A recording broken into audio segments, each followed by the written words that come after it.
Eu quero deixar claro, sublinhado, destacado, que eu sou totalmente favorável aos incentivos fiscais.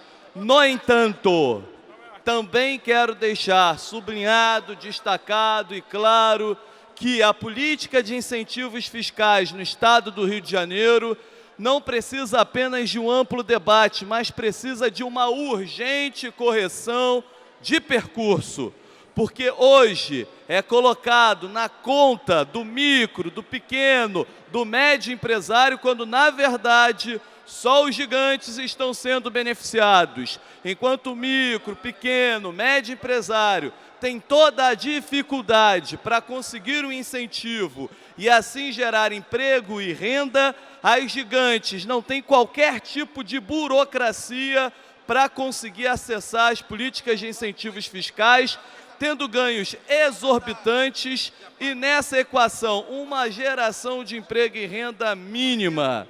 Hoje, durante o encontro realizado aqui pela manhã nesse plenário, nós tivemos a possibilidade de debater essa questão e de estabelecer que está mais do que claro que falta transparência por parte do governo.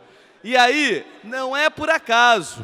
Hoje, quando nós abrimos os jornais, quando nós lemos em qualquer site de notícia que na delação premiada, o senhor ex-governador do Estado, Sérgio Cabral, principal pai da crise atual que o Estado do Rio de Janeiro vive, que tinha acordos com a Odebrecht e, segundo a acusação, 5% de tudo que era de obra ia para o bolso do Cabral. É essa relação escusa que colocou o Estado do Rio de Janeiro na crise que está. Não é, portanto, o servidor público o culpado dessa crise. Não é, portanto, o pequeno, micro e médio empresário que recebeu lá um mísero incentivo fiscal o culpado dessa crise. A culpa dessa crise é da corrupção. A culpa dessa crise é aqueles que se colocam como donos do Estado, quando na verdade são empregados do Estado para gerir a coisa pública. E esse é o grande equívoco e problema desses sujeitos, que se autodenominam deuses ou demônios, donos do céu ou do inferno, e que colocam o Estado do Rio de Janeiro na situação que hoje vive. Se hoje os bolsistas da FAETEC, se hoje os bolsistas do CEDERJ, se hoje os concursados que passaram em concursos públicos e não estão sendo convocados conforme foi acordado, hoje os profissionais da educação, da segurança pública, os terceirizados que não recebem, sou contra a política de terceirização, mas também não posso concordar que os funcionários, aquele que limpa o chão, aquele que abre a porta da escola, aquele que tem toda a dificuldade de trabalhar na tarefa cotidiana e difícil, deixe de receber seu salário e até hoje não tenha recebido o 13º. E aí, as pessoas podem falar, mas o Anderson, que discurso confuso seu, mas é isso mesmo, é tudo no todo. Comecei falando de incentivo fiscal para demonstrar que o grande problema do Estado do Rio de Janeiro está exatamente na falta de transparência. O grande problema do Estado do Rio de Janeiro está na política do toma lá da cá, do ser dono daquilo pelo qual não é dono. O grande problema do Estado do Rio de Janeiro está no seu gerenciamento, ou hoje, na falta de quem gerencia o Estado do Rio de Janeiro. Afinal de contas, hoje o Estado do Rio está sem governo. A política de incentivos fiscais não pode ser tratada no discurso fácil. E quero aqui falar, inclusive, em nome da bancada do PSOL, porque muitos atribuem ao PSOL, e o deputado Eliomar está aqui presente e não me deixe errar, muitos colocam na conta do PSOL que o PSOL é totalmente contra a política de incentivos fiscais. E isso é uma mentira. Mas o PSOL é favorável, sim, a política de incentivos fiscais, desde que seja criteriosa, desde que seja justa, desde que seja transparente e, infelizmente, na sua quase totalidade, hoje, a política de incentivos fiscais do Estado do Rio não é justa, não é transparente e não tem qualquer critério.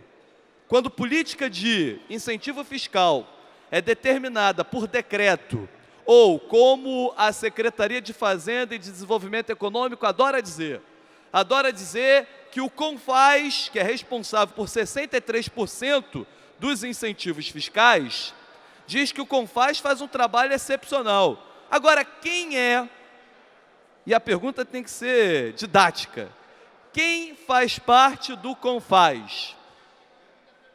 Meus amigos, quem faz parte do CONFAZ é única e exclusivamente o Executivo.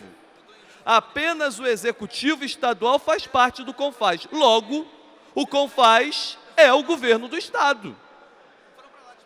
Porque enche a boca para dizer poucos incentivos fiscais foram realizados através de decreto, ou seja, na canetada do governador. Mas tudo aquilo, ou quase tudo que foi feito pelo CONFAZ, também é na canetada do governador, que tem poder de veto e que é quem comanda o CONFAZ. E aí eu quero estabelecer algo muito claro. As leis desta casa de incentivo fiscal, aquilo que foi feito em lei, representam menos de 20% de todos os incentivos fiscais dados ao Estado.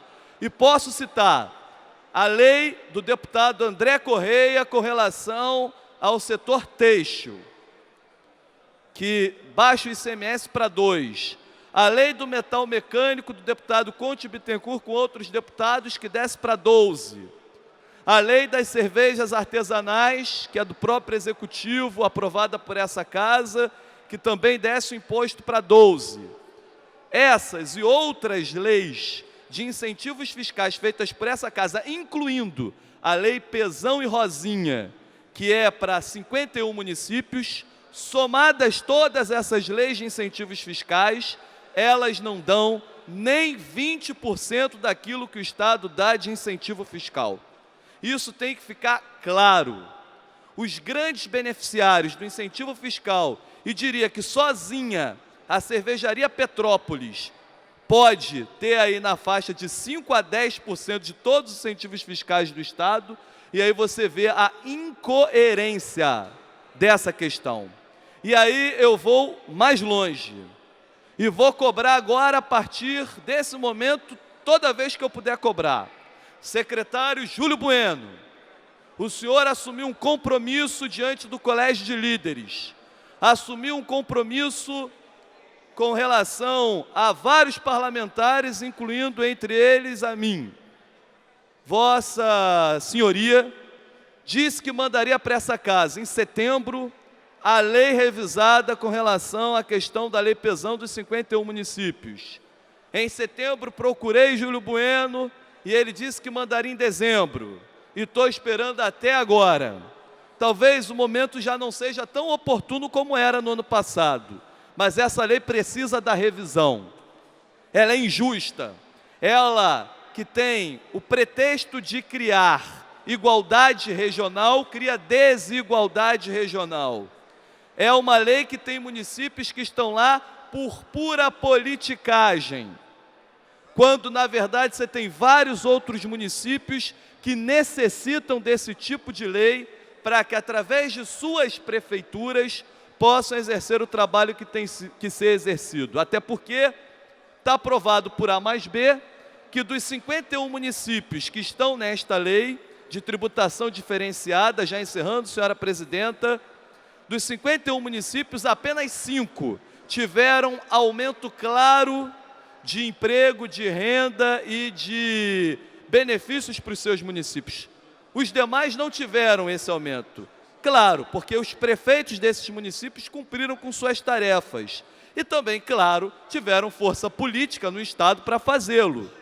E por isso é que necessita-se de uma revisão, e eu defendo a ideia de que estejam de 25 a 30 municípios apenas nessa lei por tempo determinado, para que, quando encerrar o ciclo desses 30 municípios, outros possam vir a ser incluídos para que aí sim a gente tenha equidade, paridade e igualdade regional acima de tudo. Encerrando agora em definitivo, senhora presidenta, últimos dias de inscrições do Parlamento Juvenil, está sendo um sucesso e a gente pretende nesse ano, agradecendo ao deputado Jânio pela força dada em Cabo Frio, a deputada Márcia Giovanni pela força dada em Araruama e a todos os deputados que já citei em intervenções anteriores, para que o Parlamento Juvenil possa ser um sucesso e tenha parlamentares de todos os municípios do estado do Rio, incluindo a tia Ju, que também nos ajudou aí na divulgação do Parlamento Juvenil, que é o objetivo de criar uma nova geração mais crítica, mais participativa e que possa interferir no destino do estado do Rio de Janeiro. Obrigado, senhora presidenta.